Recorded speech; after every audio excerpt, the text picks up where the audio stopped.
Endless expanses of wilderness and almost entirely uninhabited. The Kimberley region in Western Australia. The huge area, which extends all the way to the Indian Ocean, is pasture land for huge herds of cattle. It's only possible to round up the animals by helicopter. Rick Ford is a true master of this art. And he's a family man.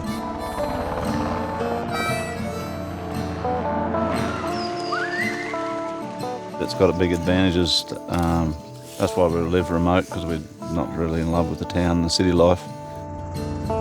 The next town is hundreds of kilometres away. It's a life in complete isolation. We just live our own life here and we're happy doing it, and there's no one to judge. A region of otherworldly beauty.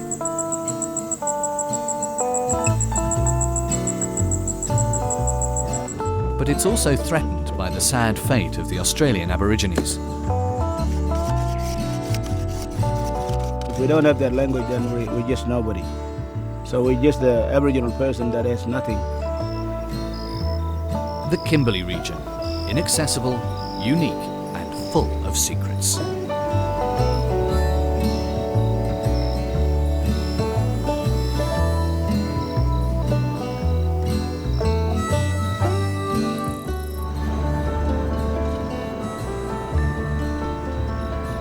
Rick Ford is a cattle farmer, and he never wanted to be anything else. His father bred cattle before him. He learned everything from him that he needs to know about this job.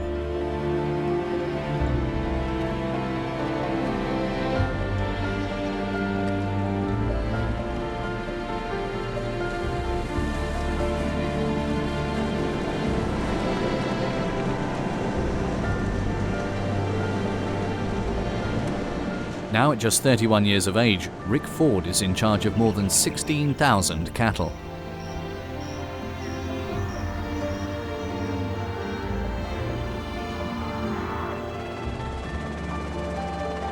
The animals, Brahman cattle, graze on an area of 1.7 million hectares.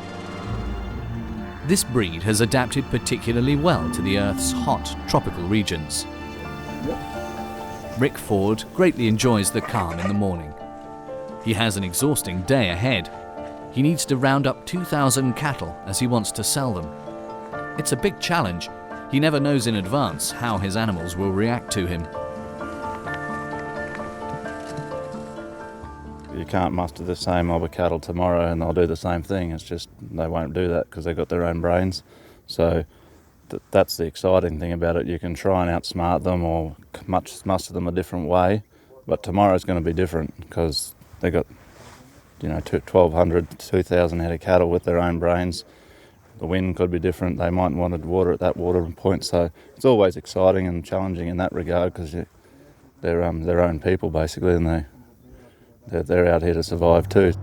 A herd of this size can't be rounded up by just one person. Christopher Bateman helps Rick Ford on the ground. He's going to oversee the operation. His boss is taking his herd in his sights from the air.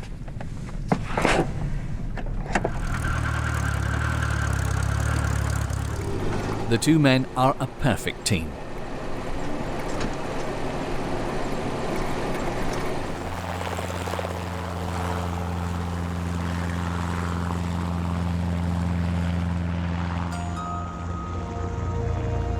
It takes years of experience to find the free-range cattle that graze all over the huge area.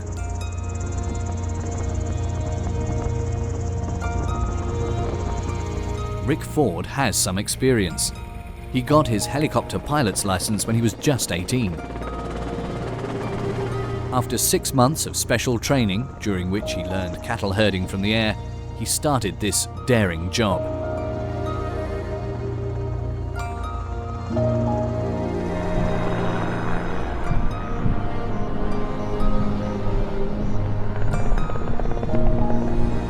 Using a bull catcher, Chris Bateman prevents the animals from running in the wrong direction.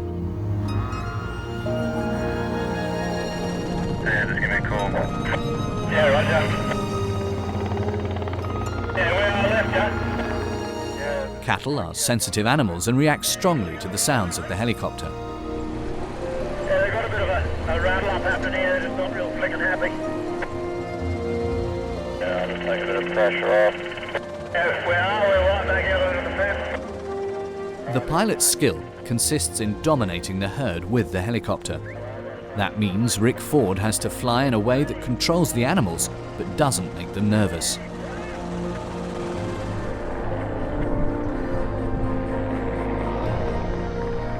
One bull is enough to stir up the whole herd.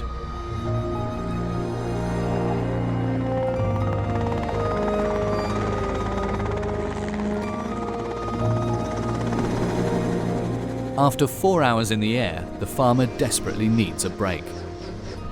Physically, flying is child's play for him, but it's a big psychological strain.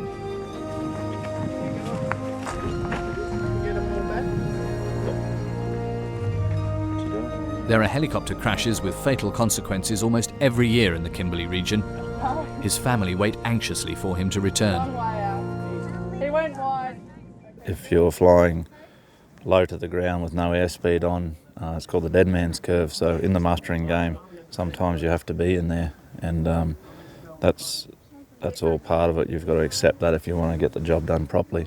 The more of the time you can minimise the amount of time that you're in that curve, well, the longer you'll live, and that's what you've got to try and do, is try and be effective to get the cattle in, safe for yourself, and get home and see your family every day. And that's a big part of it, you know, trying to minimise the amount of risk that you take. What to any ordinary person looks like the suicidal caprioles of a daredevil pilot are precision attacks on the cattle.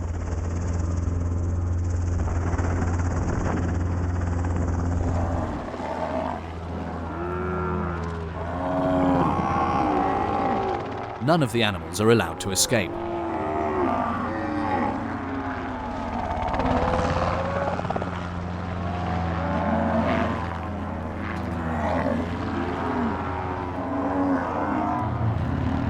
Neither in the air nor on the ground.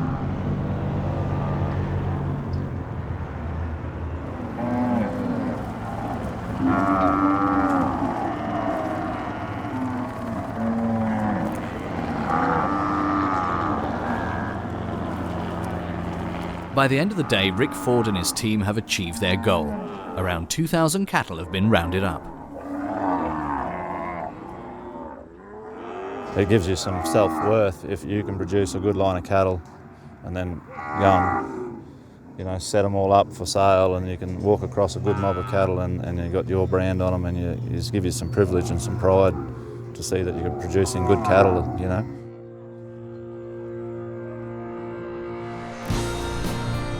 Dusk comes early in the Kimberley region.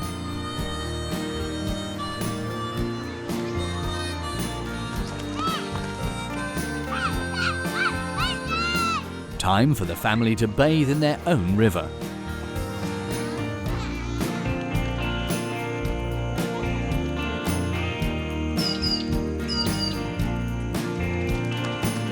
The 4 daughters and their parents enjoy unlimited freedom in this unique environment.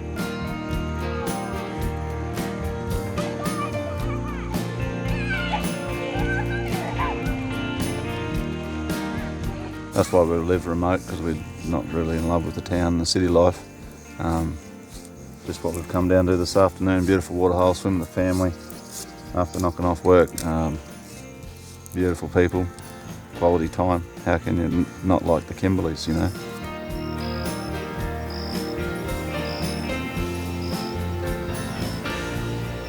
With an area of 425 square kilometres, the Kimberley region is almost as big as Austria and Germany put together. But the population of only 40,000 gets lost in this vast landscape.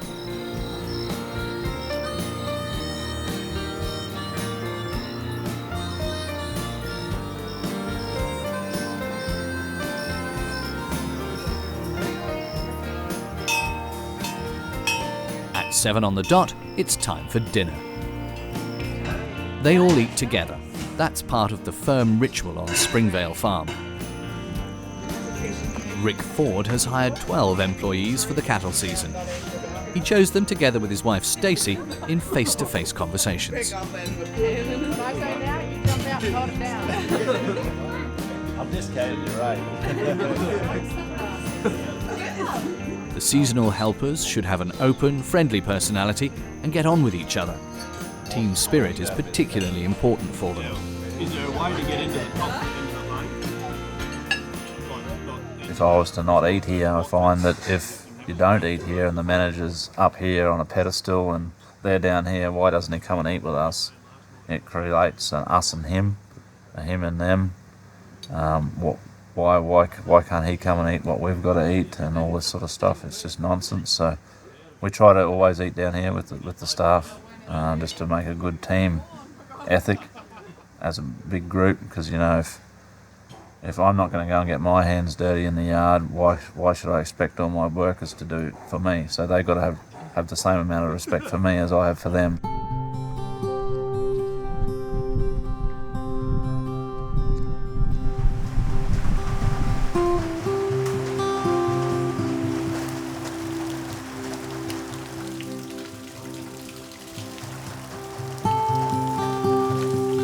The next day, the weather suddenly changes. It pours continuously, even though the rainy season is over.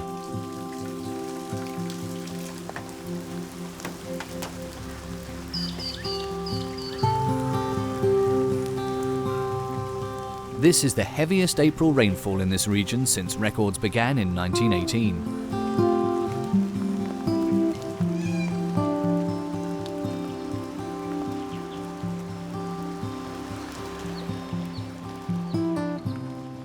Yesterday, that riverbed there was dry. It was a sandy crossing all the way across it yesterday. It's running about 1 metre deep there at the moment.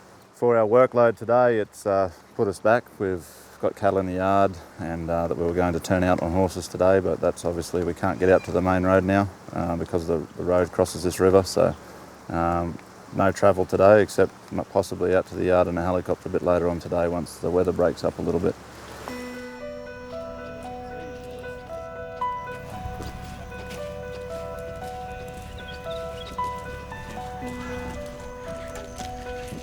He's very concerned about the herd they rounded up yesterday. There's a real risk that all the hard work was for nothing. Rick Ford knows that the animals can't last long on soggy ground in such close proximity.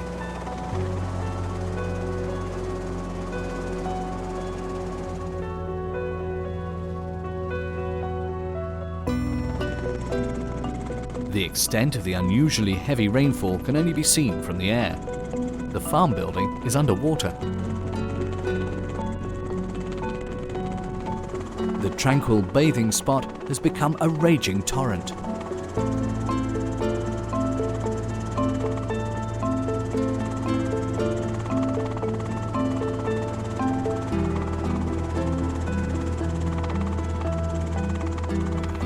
As always, when Rick Ford is up in the air, he's in contact with his wife Stacey via radio. Later on the start of the day. It just depends how bad the cattle cut up in the yard, but in the morning. Yeah, okay, no worries. We'll let them know that the trucks can get on their way then. I don't make no worries. I've never been one to worry, and I've probably always taken a few risks. I've always liked a bit of adventure and stuff like that, which I think is what drew me to this lifestyle. You know, I always wanted to live in the bush and on a station, particularly in the north, because that's where all the action happens and it's on a big scale, and I really like it. But the remote nature of the Kimberleys also bears risks. The nearest hospital is 400 kilometres away. That's why Stacey Ford is responsible for medical care.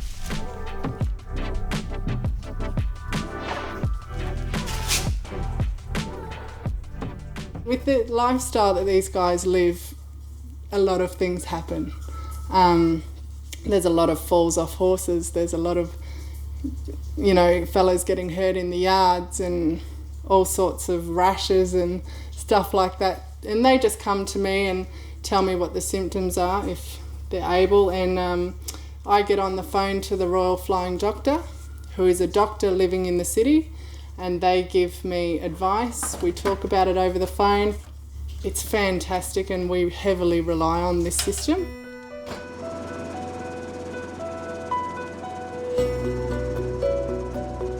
Rick Ford has spent more than 4,000 hours flying. That's why he is confident he can cope as a pilot in this poor weather. It's the only way to get to his cattle. The roads on his farm are flooded and impassable.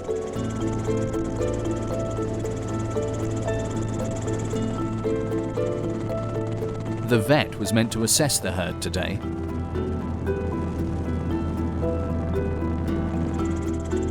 Rick Ford has to reschedule that appointment. He's flying back to the farm to inform his employees about the state of the tracks and the animals.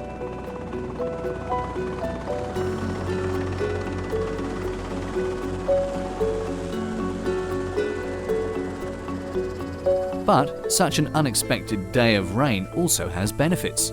They all get the rest of the day off.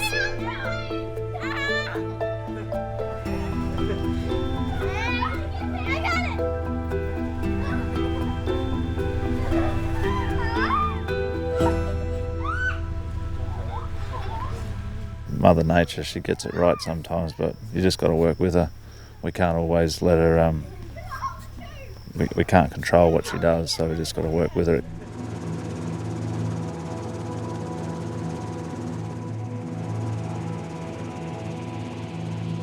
The spectacular landscape of the Kimberley region is located in the northern tip of Western Australia. Its most significant symbol, the Bungle Bungles, towers shaped like beehives. They were shaped from soft sandstone, river sediment over the course of 350 million years. The orange and black coloration of the countless domes was created as a result of the different clay contents in the various layers. The Bungles were only discovered by chance by a film crew in 1983.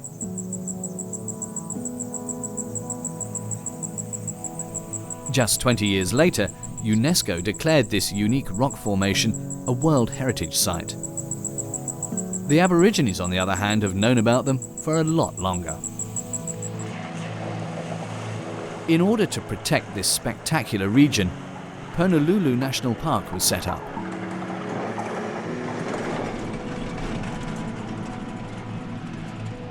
As a ranger, Lindsay Brown has been responsible for preserving and caring for this huge area for more than 10 years now.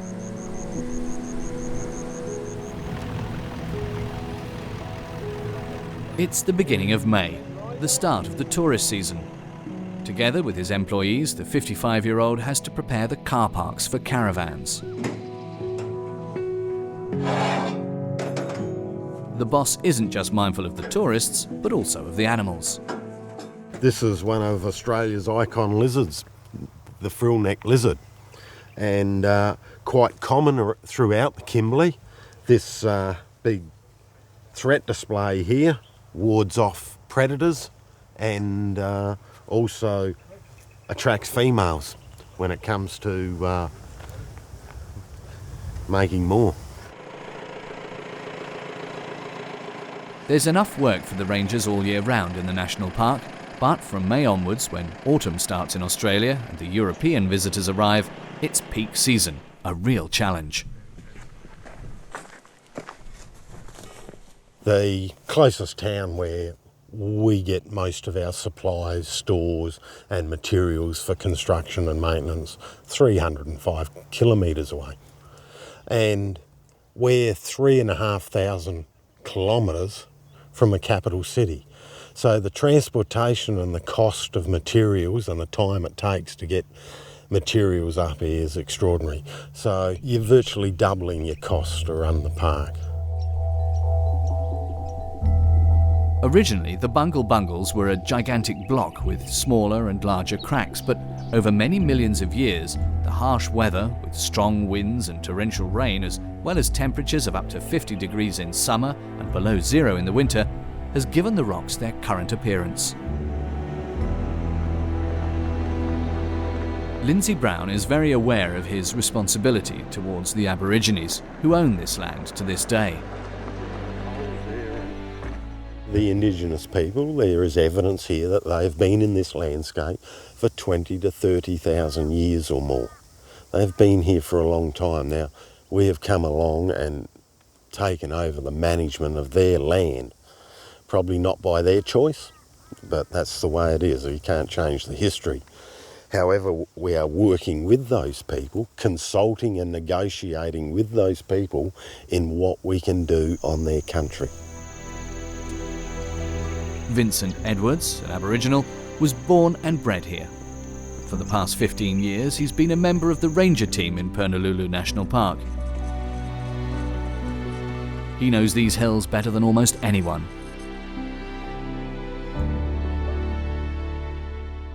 The Bongles to me means like it's my home. I've been coming here for years, and my family, my grandmothers and grandfathers told me culturally a lot about this place, told me to look after it and care for it, make sure that no one's doing anything wrong to anything, to watch some of the burial grounds, stuff like that, make sure no one go there.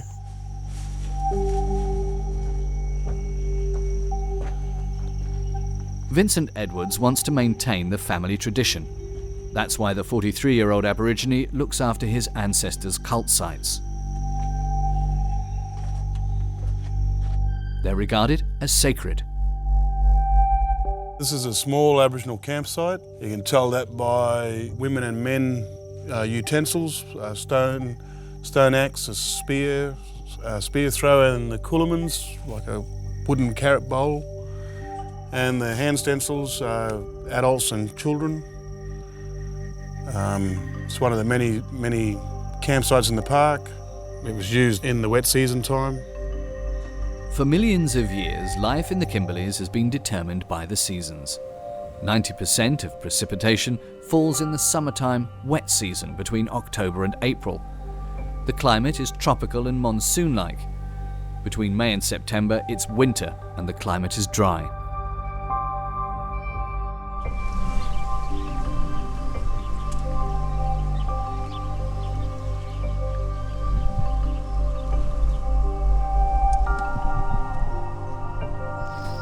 After dark, a highly venomous intruder keeps the rangers on their toes. The cane toad. It was introduced into Australia in 1935 to fight pests on the sugarcane plantations. Now this giant toad has become a plague and a deadly danger for the native fauna. The poison comes out of glands. There are 2 glands on each shoulder. As you can see, there's some coming out at the moment. So there are a lot of animals endangered. There's actually snakes, lizards, goannas, crocodiles, for example. In Northern Territory, they say 80% of the crocodiles disappeared after the cane toads moved in. So whether we have the same thing happen here, it'll be a big impact on the ecosystem here.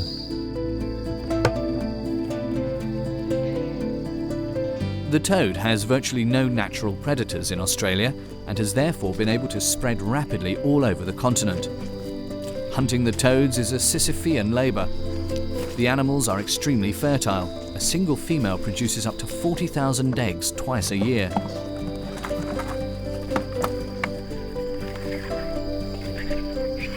Cane toads are considered a prime example of the incredible risks of wantonly introducing a new species in order to fight pests.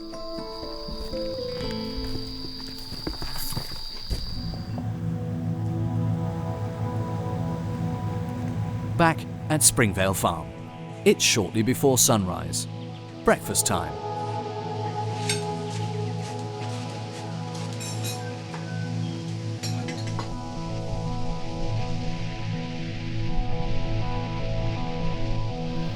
The weather has improved. The rain is gone.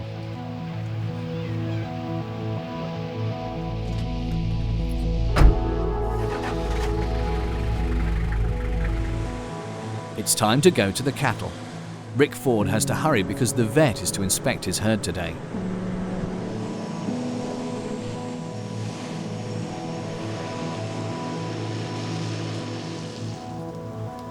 Everyday life is starting on the farm too. For the children, that means school. But here, like everywhere else in the remote Kimberley region, there's no normal school. The 4 girls' classroom is right next to the kitchen. It's the longer one and the up is the short end. You. Che, che, che. Ooh. Qua. E. Ow. Shh. Stacey Ford teaches her children on 6 days a week. 11 words. Each one has her own timetable. School starts at 8 o'clock in the morning. And tie them on string. I was always a little bit nervous about teaching my own kids. You know, you have mum and then you have the school teacher, and I didn't know if we could change those roles and mum be the school teacher too, but I thought, well, I'm going to give it a crack, and I did. And it goes really well. The kids respond very well to me. I didn't know if they'd try and be a bit naughty because it's mum, but they don't. They go really well. Right from the start, I set the rules, and I said, okay, you know, we're here to do work until we don't leave the schoolroom until our work is done. The school in Derby, 1,000 kilometres away, sets the curriculum and also provides all the teaching materials. Once a day, the children communicate with their teachers via computer. Okay, and we'll go out to the East Kimberleys now. So good morning, Pippa, Shay and Tess, and how are you three today?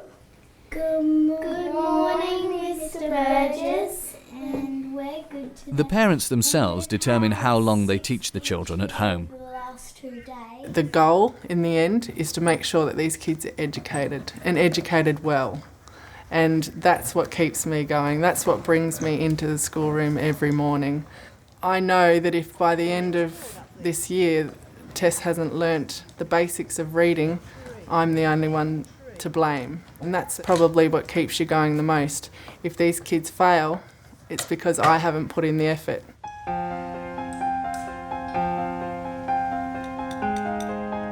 Somebody also needs to take care of the horses on Springvale Farm. There are around 30 of them on the paddock here.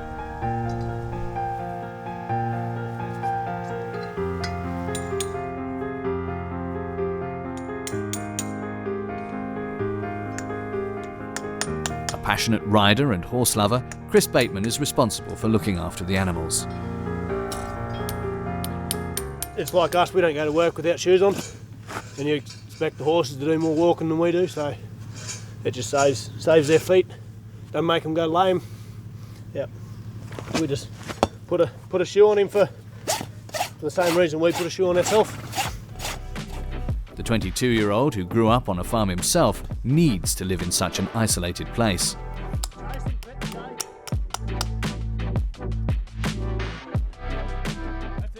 I can't stand town. I can't stand big, massive people. They just annoy me. If you don't love it, like I said, you go mad, and you're never happy here. You just want to go back to town. It's not just a job, I think. It's a lifestyle and a passion, I think.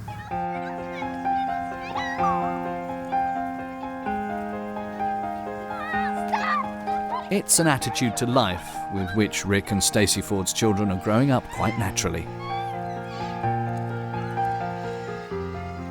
I feel that giving them a childhood that's free and easy and that no stress to have to conform to what everyone else is doing, I think they're good roots, and I think that you need good roots to grow a good tree. When everyone says, why do you live here? I always say it's for the freedom.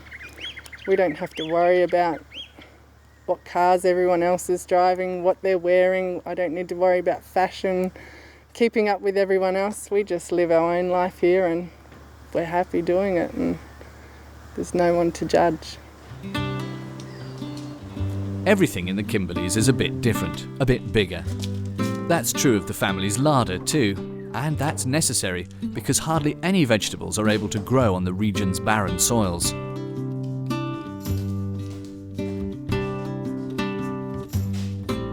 Once a year, the mother of 4 orders her food.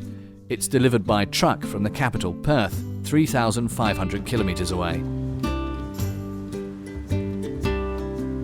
That's cheaper than buying it at the local supermarket, but there are costs to living in such a remote region. that's probably something that we all whinge about, is not having the fresh fruit and the fresh veggies and having that variety. But you know, these are the things you just put up with to be able to live here, and you get used to tin fruit. It's a life that demands a great deal of those who live it. They don't get holidays and at best get to visit the capital, Perth, for a few days each year. But now they have to focus entirely on the 2,000 cattle that are for sale. Rick Ford is getting an initial overview of the herd's condition. How much will they sell for?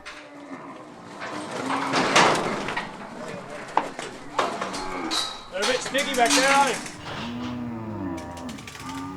The cattle live in complete freedom all year round on Springvale Farm. They reproduce in the natural manner too. These cattle are in really good condition. They're coming out of the end of the wet season, so we've got plenty of grass. The grass is still green. They're fat. You can see this cow over here, as she comes out, she's carrying a lot of extra dimples over her rump. We call her rump near her tail. So she's in really prime condition. Same with this next big yellow cow here, or this grey cow looking at us now. She's carrying really good coverage, and she's full and you can't see her ribs. So the season's been kind to the old girls, so they're in really, really top condition for us coming out of the wet season.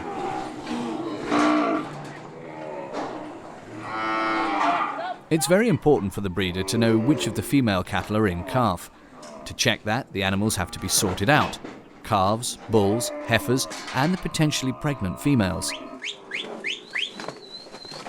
Cow! Cow!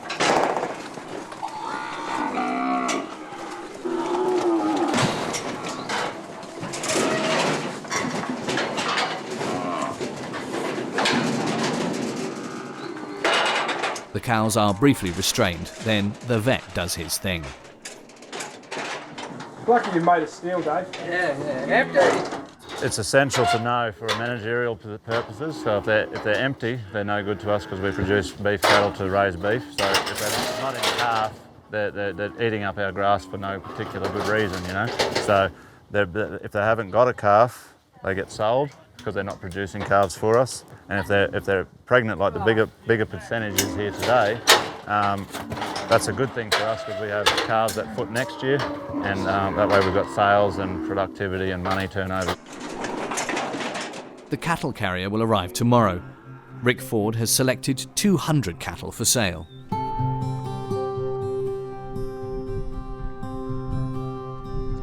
The Kimberleys have been the land of the Aborigines for thousands of years. They don't see themselves as owners in the traditional sense. They consider themselves keepers and guardians. They take from the soil what they need to live without putting it at risk. When the white farmers arrived in the mid-19th century demanding room for their cattle, they lost their freedom.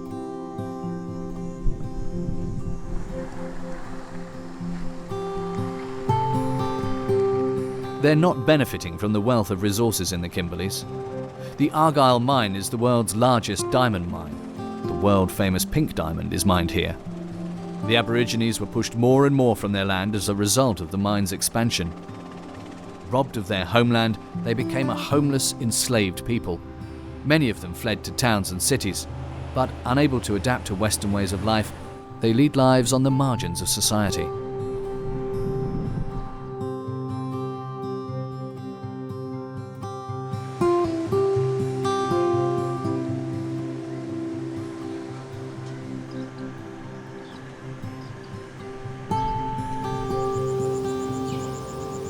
The Kununurra Language Centre is a positive exception. Committed members of the Mirrawong tribe are fighting the seemingly unstoppable decline. They've made it their job to preserve their language and culture.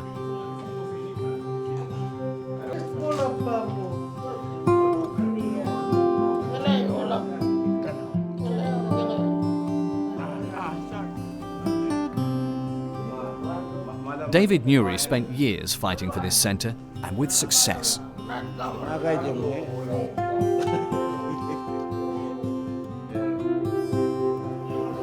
Today, there are regular language courses in his language, Mirawong.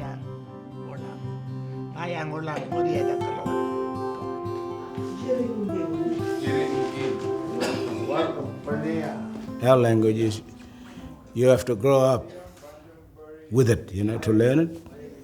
It's not something where you can learn by reading it and then you know it all. You have to grow up with the language to be able to understand it, Mirawong is a very complicated language. There are 1,500 different verb forms. Knut Olavsky doesn't know anywhere near all of them, but the German linguist has found his life's vocation. It was a Mirawong initiative to preserve their language. They themselves recognized that they were in trouble and needed someone to help them. They needed a linguist and they invited me to help them. I see it as a privilege, but it's a near impossible task. But that's also what makes this challenge interesting. My goal is to raise new generations of speakers.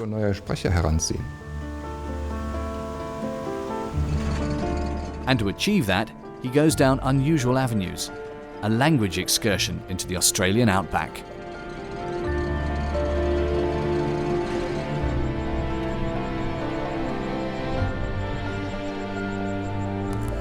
Inspired by their pristine environment, the old and last active speakers of the Mirawong are to teach the younger ones about their culture and tradition.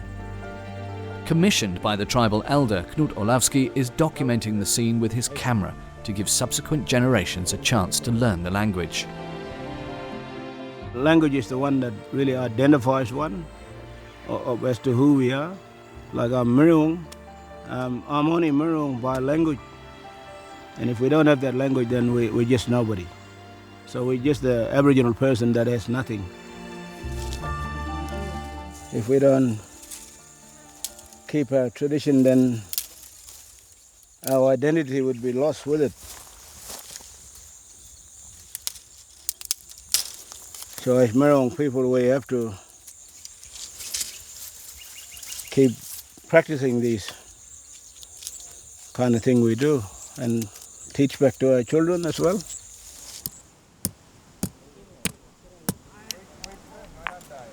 David Newry wants to show his grandson how to make a spear.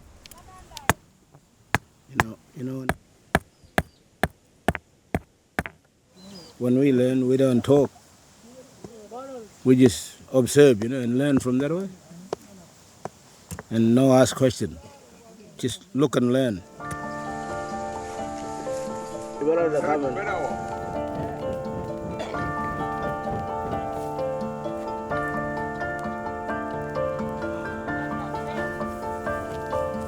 While David Newry hardens the spear over the fire in the traditional manner, young Mirawong men watch him keenly.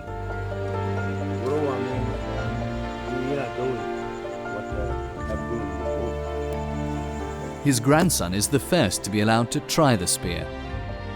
David Newry has made it his life's work to ensure that his descendants don't lose the identity and language of the Mirawong tribe.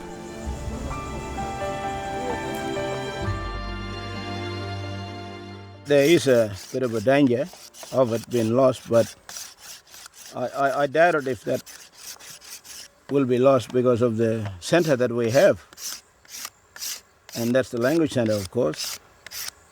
While we can supply the information to the language centre, hopefully the kids can pick up material, modern material, such as visual material, videos and picture book about how to make one and where to look for it. All that information will be supplied through the language centre,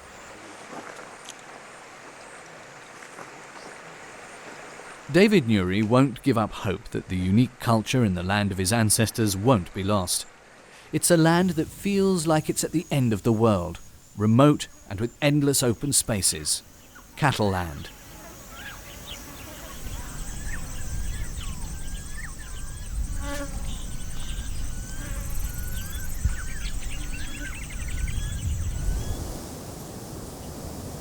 The road train has arrived at Springvale Farm. Time to load up the cattle.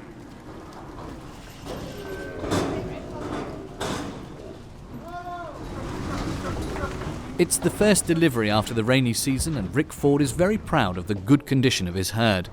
Now the animals just have to make it safely onto the road train.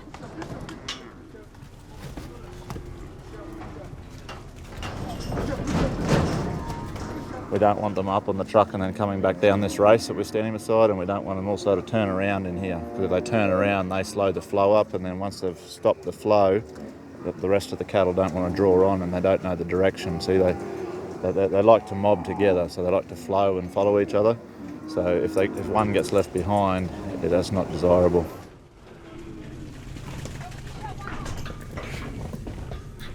"200 animals will be loaded up today. That's a total weight of around 60 tons. They've built up their slaughter weight for around 2 years on the endless plains of the Kimberleys.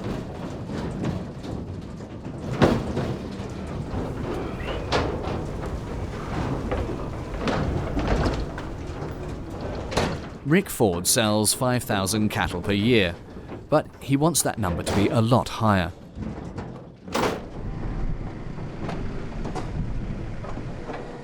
He gets $500 per head on average, a good price.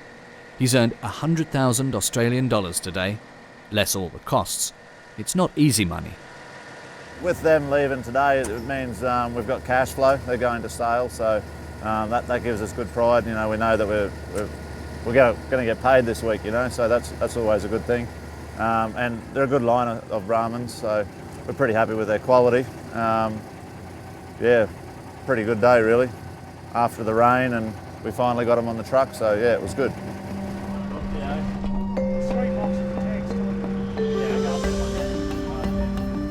Rick Ford only has a few months each year to see his animals off. The season in the Kimberleys is short. The roads are only passable for the road train during the dry season from April to October. For many months of the year, the region is almost completely cut off from the rest of Australia.